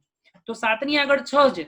6 5 કરતા મોટી એટલે 5 કરતા મોટી સંખ્યા હોય તો રાઉન્ડ ઓફ કરશો એટલે 6 કાઢી નાખવાનો અને 7 માં 1 ઉમેરી દેવાનું એટલે 8. તો તમારા જવાબમાં શું થશે? 3.8 જે તમારી સ્ક્રીન પર લખેલો છે. ઓકે, હવે નેક્સ્ટ વાત કરીએ કે ત્રુટિના સંયોજનની અંદર કીધું કે 2 અવરોધ આપેલા છે. નેક્સ્ટ ક્વેશ્ચન જ છે. 2 અવરોધ છે, એના મૂલ્ય આપેલા છે વિથ ત્રુટિ, મતલબ ત્રુટિ સાથેની કિંમત છે. જ્યાં તમે જોઈ શકો R1 ની કિંમત લખેલી છે. કેટલી કિંમત આપેલી છે? R1 4 વત્તા plus or minus 0.5, 4 plus or minus 0.5 ઓમ અને R2 ની કિંમત આપેલી છે 16 પ્લસ ઓર માઇનસ 0.5. યાદ રાખજો કે બંનેની કિંમતમાં ત્રુટિ એકમાં 0.5 છે અને બીજામાં બી 0.5 છે. તો ક્વેશ્ચનમાં કીધું કે શ્રેણી અને સમાંતર જોડાણ છે બંનેમાં. શ્રેણી જોડાણ બી છે અને સમાંતર જોડાણ બી છે. તો બંને પરિસ્થિતિ માટે આપણે સમતુલ્ય અવરોધ શોધવાનો છે અને એની પ્રતિશત ત્રુટિ બી શોધવાની છે. સમતુલ્ય અવરોધ અને પ્રતિશત ત્રુટિ. તો શ્રેણી જોડાણનું સમીકરણ શું થાય? R1 વત્તા R2. શ્રેણી જોડાણનું જે સમીકરણ છે એ શું થશે? R1 વત્તા R2. સમાંતર જોડાણનું સમીકરણ શું થશે? 2 નો ગુણાકાર છેદમાં 2 નો સરવાળો એટલે કે R1 ઇન્ટુ R2 છેદમાં R1 પ્લસ R2. સમજાય છે વિદ્યાર્થી મિત્રો? તો પેલા તો શ્રેણી જોડાણ માટે આપણે મૂલ્ય શું દે? તો R બરાબર R1 પ્લસ R2. R બરાબર R1 વત્તા R2. તો R1 4 છે અને R2 16 છે. 4 અને 16 એટલે જવાબ આવશે 20. તો તમે જો પહેલા સમીકરણમાં શ્રેણી જોડાણ માટે લખ્યું R બરાબર 4 વત્તા 16 બરાબર 20. ઓકે, આ તમને ખાલી સમતુલ્ય મૂલ્ય મળે. પણ ક્વેશ્ચનમાં એવું કીધું કે પ્રતિશત ત્રુટિ પણ શોધવાની છે. તો પ્રતિશત ત્રુટિ કઈ રીતે મળે? તો પ્રતિશત ત્રુટિ ઇઝ ઇક્વલ ટુ કે જે સમતુલ્ય તમારું જે સરેરાશ ત્રુટિનું મૂલ્ય મળે એ અને છેદમાં એનું સાચું મૂલ્ય. તો એક માટે 0.5, બીજા માટે બી 0.5. તો તમે જો અહીંયા લખી શકો ડેલ્ટા R1 વત્તા ડેલ્ટા R2. પ્રતિશત ત્રુટિ શોધશો તો ડેલ્ટા R1 વત્તા ડેલ્ટા R2 અને છેદમાં એનું સાચું મૂલ્ય એટલે કે R1 પ્લસ R2. તો 0.5 વત્તા 0.5 છેદમાં 4 વત્તા 16 એટલે કે તમને જે જવાબ મળશે 1/20, પણ ટકાવારીમાં શોધી નાખો એટલે ગુણ્યા 100, તો 100 ભાગ્યા 20 એટલે 5% મળશે. તો તમે જોઈ શકો કે ટકાવારી પ્રમાણ તમને મળશે 5, સાચું મૂલ્ય મળ્યું 20. તો પરિણામી અવરોધને જો તમારે દર્શાવવો હોય, પરિણામી અવરોધનું મૂલ્ય, તો સાચું મૂલ્ય પ્લસ ઓર માઇનસ એની ટકાવારી, તો સાચું મૂલ્ય 20 અને ટકાવારી છે 5. ક્લિયર વિદ્યાર્થી મિત્રો? હવે નેક્સ્ટ વાત કરીએ સમાંતર જોડાણ માટે. ચલો સમાંતર જોડાણ માટે આપણે જોઈએ તો સમીકરણ મેં એ જ કીધું, બેનો ગુણાકાર છેદમાં બેનો સરવાળો, તો R1 * R2 છેદમાં R1 + R2. તો મૂકી દો કિંમત, R1 ની 4, R2 ની 16, 16 ચોક 64 અને 4 + 16 એટલે કે 20, 64 ભાગ્યા 20 એટલે જવાબ તમારો આવશે 3.2 ઓહ્મ. સમતુલ્ય જે અવરોધ મળ્યો એ 3.2 ઓહ્મ. હવે વાત કરીએ પ્રતિશત ત્રુટી શોધવાની છે. તો પ્રતિશત ત્રુટી માટે પહેલા તો ડેલ્ટા R/R જોઈએ. તો આના માટે મેં તમને એવું કીધું હતું કે જ્યારે બે વસ્તુ ગુણાકારમાં હોય ત્યારે પહેલા તો એનું સાપેક્ષ ત્રુટી લખી નાખો. તો ઉપર R1 અને R2 ગુણાકારમાં, તો શું થશે? ડેલ્ટા R1/R1 અને ડેલ્ટા R2/R2. પણ નીચે શું આપેલું છે? R1 + R2 સરવાળા સ્વરૂપે છે, તો એ બંનેની ત્રુટી લખી નાખો. તો ઉપર આવશે અંશમાં ડેલ્ટા R1 + R2 અને એના છેદમાં આવશે R1 + R2. ચલો આ જે સમીકરણ છે કેમ આવ્યું એ આગળ મેં તમને દર્શાવી દીધું, બરાબર? તો આ સમીકરણની અંદર કિંમત મૂકતા જઈએ. R1 ની કિંમત, ડેલ્ટા R1 ની કિંમત 0.5, R1 ની કિંમત 4, તો 0.5 ના છેદમાં 4. R2 ની કિંમત 0.5, ડેલ્ટા R2 ની કિંમત જે છે 0.5 અને ખાલી R2 ની કિંમત છે 16. ઉપર ડેલ્ટા R1 + R2 એટલે કે 0.5 + 0.5 અને છેદમાં R1 + R2 એટલે 4 + 16 અને ગુણ્યા 100%. સમતુલ્ય જ્યારે ગણતરી કરશો તો તમને જે જવાબ મળશે એ જવાબ આવશે 20.625%. જે તમારા સમાંતર જોડાણની અંદર જે ત્રુટી મળે છે પ્રતિશત ત્રુટી એ 20.625. તો હવે આને દર્શાવવું હોય તો કઈ રીતે દર્શાવાય? સાચું મૂલ્ય પ્લસ ઓર માઇનસ એની પ્રતિશત ત્રુટી. તો સાચું મૂલ્ય તો 3.2 જ છે અને પ્રતિશત ત્રુટી છે 20.625. આ તમારો જવાબ. હવે તમને એક બીજો ક્વેશ્ચન આપું છું. માની લો કે તમને કોઈ લેન્સ છે, તો લેન્સની કેન્દ્ર લંબાઈ તમને આપેલી છે, બરોબર? તમને યુ પણ આપેલો છે અને વી શોધવાનો કીધો હોય. વી ને જે પ્રતિશત પ્રમાણમાં કીધો હોય તો તમે જાતે શોધી શકો ખરા? આ તમારે હોમવર્કમાં છે. હું તમને એક એક્ઝામ્પલ લખાવું છું, લખી લો. F બરાબર 20 ± 20 ± 0.2. F બરાબર 20 ± 0.2 અને U બરાબર 35 ± 0.5. 35 ± 0.5. તો તમારે જે v નું મૂલ્ય છે, u આપી દીધો, v નું મૂલ્ય શોધવાનું છે. એ v નું મૂલ્ય શોધીને તમારે મને જવાબ આપવાનો છે. ઓકે વિદ્યાર્થી મિત્રો, નેક્સ્ટ ટોપિક પર જઈએ. જે મેં તમને હમણાં જ શીખવાડ્યું કે કોઈ પણની પ્રતિશત ત્રુટી અને સાપેક્ષ ત્રુટી કઈ રીતે શોધવી એનું આખું લિસ્ટ મેં આખું શોર્ટકટમાં લખેલું છે. એ તમે ખાસ ધ્યાન રાખજો. ક્યારેય પણ દાખલો પૂછાય તો તમે સરળતાથી ગણતરી કરી શકો છો. a + b = એની જે સાપેક્ષ ત્રુટી જે નિરપેક્ષ ત્રુટી છે આવશે ડેલ્ટા a + ડેલ્ટા b. હવે એની જો સાપેક્ષ ત્રુટી પૂછે તો ડેલ્ટા a + ડેલ્ટા b છેદમાં સાચું મૂલ્ય a + b અને પ્રતિશત માટે ગુણાકારમાં 100 કરવાનું. ચલો બાદબાકી માટે પૂછે તો બાદબાકી માટે a - b. પછી એના માટે તમને એમ કીધું કે એની નિરપેક્ષ ત્રુટી, તો મેં નિરપેક્ષ ત્રુટી માટે બાદબાકીમાં એ જ કીધું કે સરવાળા સ્વરૂપે દર્શાવવું, તો ડેલ્ટા a + ડેલ્ટા b. અને એની સાપેક્ષ ત્રુટી પૂછી તો ડેલ્ટા a + ડેલ્ટા b છેદમાં a - b અને પ્રતિશત માટે ગુણાકારમાં અહીંયા 100 કરેલા છે. ગુણાકાર માટે તો ગુણાકાર માટે a * b અને એની જો તમને પૂછે કે નિરપેક્ષ ત્રુટી કેટલી છે તો a * delta b + b * delta a. પછી રિલેટિવ એરર તમને કીધું છે, સાપેક્ષ ત્રુટી કીધેલું છે, તો સાપેક્ષ ત્રુટી માટે તમને આવશે ડેલ્ટા a/a + ડેલ્ટા b/b અને પર્સન્ટેજ માટે ગુણાકારમાં 100.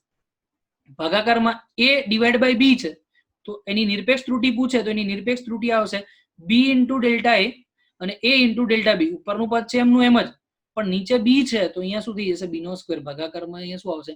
એનો સ્ક્વેર. આ તમારે સમજવું હોય ને તો વિકલનની મેથડ જો તમને આવડતી હશે ને તો તમે સરળતાથી કરી શકો. જેમ કે હું તમને એક એક્ઝામ્પલ આપું.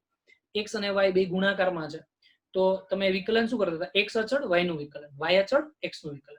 ભાગાકારમાં શું કરતા હતા કે છેદ અચળ પેલા પદનું વિકલન પ્લસ પેલું પદ અચળ છેદનું વિકલન અને નીચે છેદનો વર્ગ. તો એ રીતે ડિવિઝનની મેથડ થઈ ગઈ. તેના આફ્ટર કીધું સાપેક્ષ ત્રુટી. સાપેક્ષ ત્રુટી તો સેમ જ છે, ડેલ્ટા a/a + ડેલ્ટા b/b અને પ્રતિશત માટે ગુણાકારમાં 100. હવે ધારો કે પાવર છે, ઘાત છે, એની n ઘાત, તો ઘાત આગળ એક ઘાત ઓછી. ક્યારે પણ તમારે એની નિરપેક્ષ ત્રુટી પૂછી હોય તો ઘાત આગળ એક ઘાત ઓછી અને ઇન્ટુ ડેલ્ટા એ. બરાબર. પછી એની સાપેક્ષ ત્રુટી તમને પૂછેલી છે તો સાપેક્ષ ત્રુટીમાં ઘાત આગળ ડેલ્ટા એ બાય એ અને લાસ્ટમાં પર્સન્ટેજ માટે ગુણાકારમાં 100 કરવાનો. અને વર્ગમૂળ આપ્યું હોય તો વર્ગમૂળમાં પણ સેમ એમ ઘાત આગળ એની 1/n ઘાત છે, રૂટ વાળું પદ હોય એની 1/n, તો 1/n ઘાત આગળ એક ઘાત ઓછી, તો 1/n - 1 અને ઇન્ટુ ડેલ્ટા એ. અને જ્યારે તમે સાપેક્ષ ત્રુટીની વાત કરો તો 1/n આગળ અને ડેલ્ટા એ બાય એ અને પ્રતિશતમાં ગુણાકારમાં 100. તો આ એકદમ સિમ્પલ શોર્ટકટ મેથડ છે. કોઈ પણ દાખલો તમને ક્યારે બી પૂછે તો તમે સરળતાથી ગણતરી કરી શકો છો. ઓકે, હવે ક્વેશ્ચન કંઈક આ રીતે છે.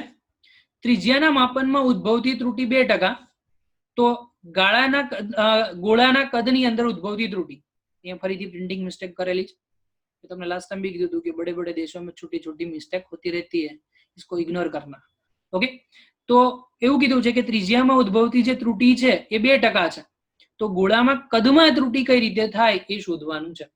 તો ડેલ્ટા r બાય r ગુણ્યા 100% ઇઝ ઇક્વલ ટુ 2% તમને આપ્યું છે. મારે કદમાં ત્રુટી શોધવાની, તો કદ v બરાબર 4/3 પાય r નો ઘન થાય. v બરાબર 4/3 પાય r નો ઘન. તો આની અંદર મારે સાપેક્ષ ત્રુટી લખવી હોય તો શું થાય? Delta v by v. હવે 4/3 અને પાય ત્રણેય અચળ છે તો એને લખવાની કોઈ જરૂર નથી, એટલે માત્ર પદ શું થયું? r નો ઘન. સિમ્પલ હું તમને એક વસ્તુ સમજાવી દઉં. 4/3 ઇન્ટુ પાય જે છે એ અચળાંક છે. તો અચળાંકનો ફેરફાર કેટલો થાય? 5 - 5 કરો શું થાય? 0 થાય. તો એને લખવાની જરૂર ખરી આપણે? નહીં. એટલે આપણી પાસે r નો ઘન છે તો ઘાત આગળ, મેં કીધું હતું કે જ્યારે r નો ઘન હોય તો ઘાત આગળ અને એક ઘાત, મતલબ કે ડેલ્ટા r બાય r વાળું પદ. તો delta v by v is equal to 3 into delta r by r.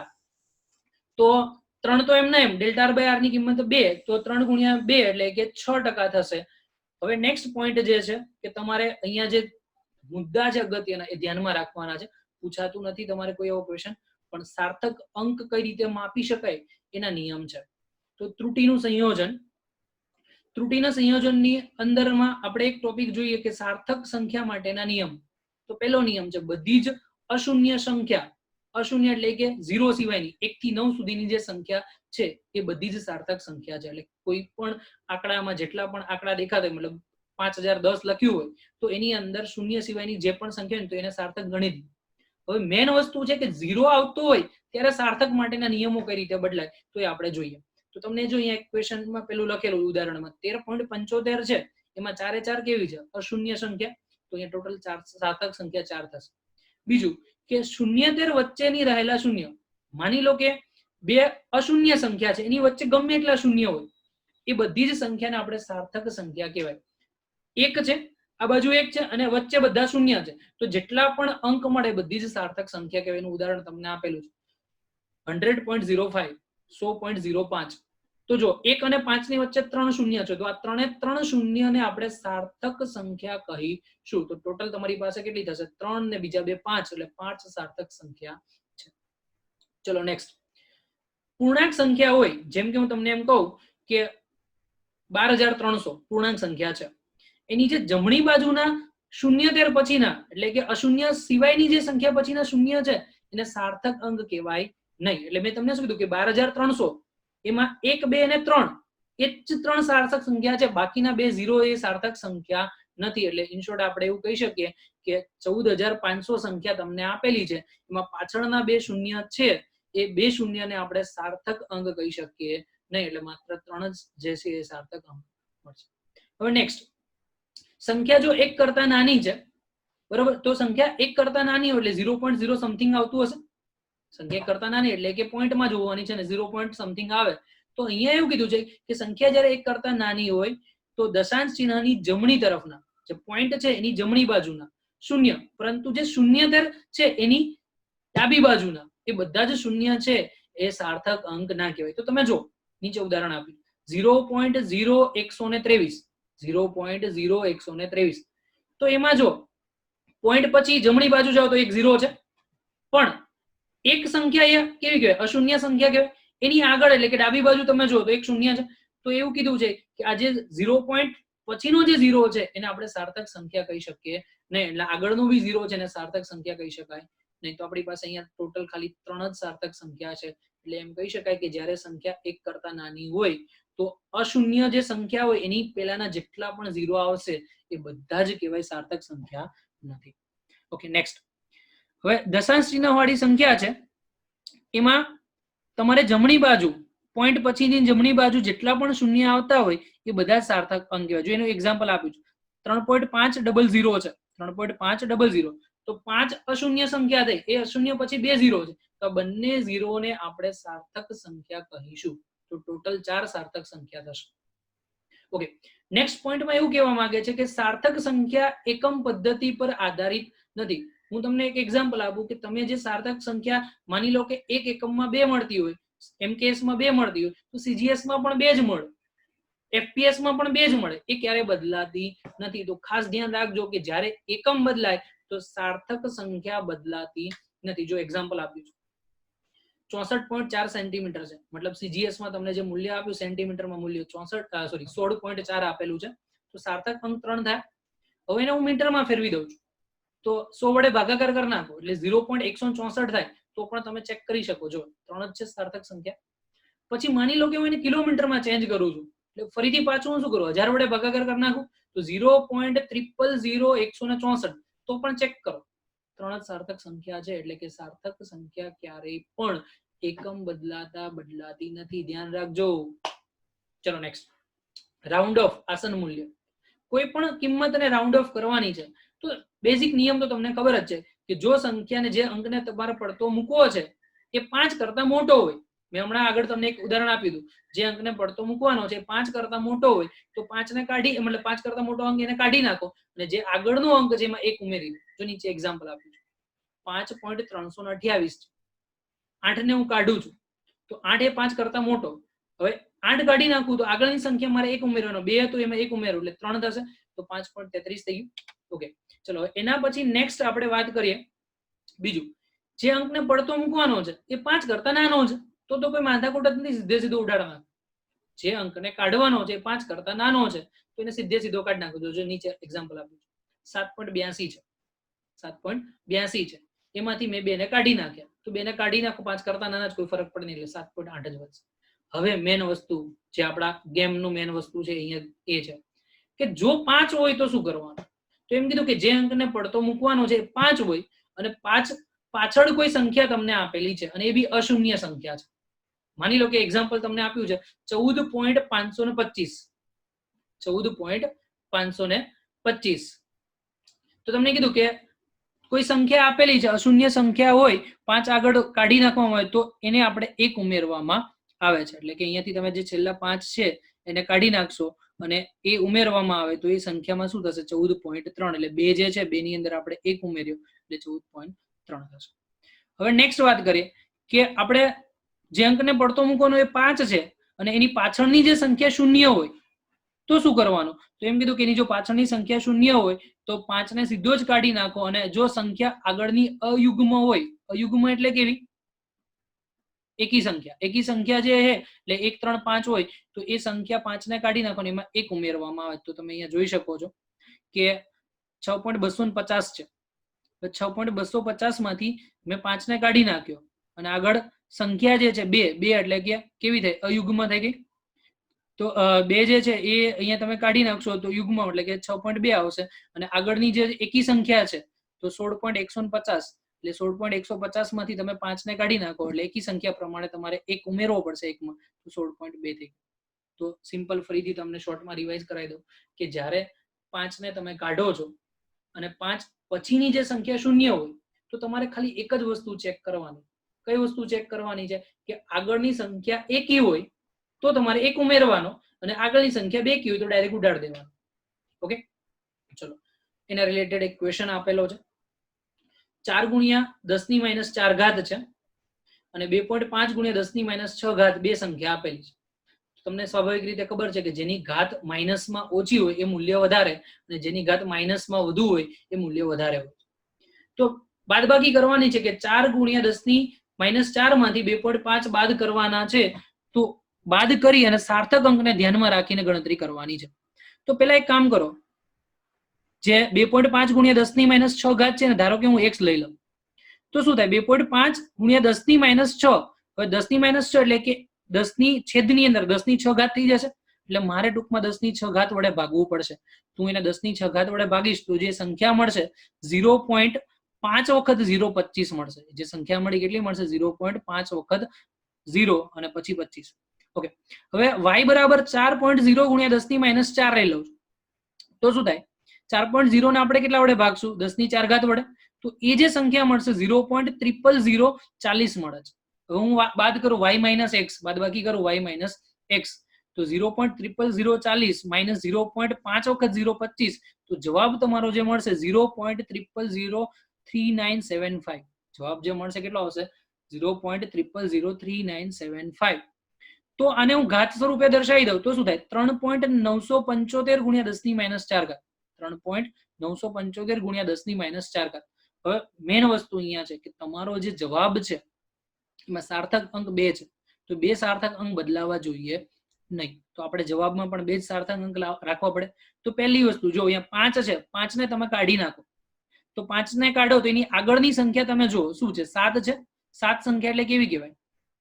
7 સંખ્યા જે છે એને કેવી કહેવાય? અયુગ્મ સંખ્યા કહેવાય, મતલબ એકી સંખ્યા કહેવાય. તો એમાં એક ઉમેરો થશે એટલે 8 થઈ ગયા, તો 3.98 થઈ ગયા. હજુ પણ 3 સાર્થક સંખ્યા થઈ, તો 8 ને ફરીથી કાઢવો પડશે. 8 ને હું કાઢી નાખીશ તો 9 ની અંદર એક ઉમેરાશે એટલે કેટલું થઈ ગયું? 10 થાય, પણ એક ઘાત આગળ જશે એટલે 4.0 થઈ જશે. જવાબ શું આવશે? 4.0 ગુણ્યા 10 ની -4 ઘાત. એટલે ઇન શોર્ટ જ્યારે તમે આખી બાદબાકી કરશો તો તમારો જે મૂળભૂત સંખ્યા y છે એ y ની કિંમત જેટલો જ જવાબ મળે છે, એ કોઈ ફરક પડતો નથી. એટલે ઇન શોર્ટ એવું કહી શકાય કે જ્યારે સાર્થક અંક જે છે એ સાર્થક અંક માંથી ખૂબ જ નાનો અંક માઇનસ કરવામાં આવે તો મૂળભૂત સાર્થક અંકની જે કિંમત છે એ જ પ્રમાણે જવાબ રહેશે, એમાં કોઈ ફેરફાર થતો નથી. થેન્ક યુ વિદ્યાર્થી મિત્રો. જય હિન્દ, જય ભારત.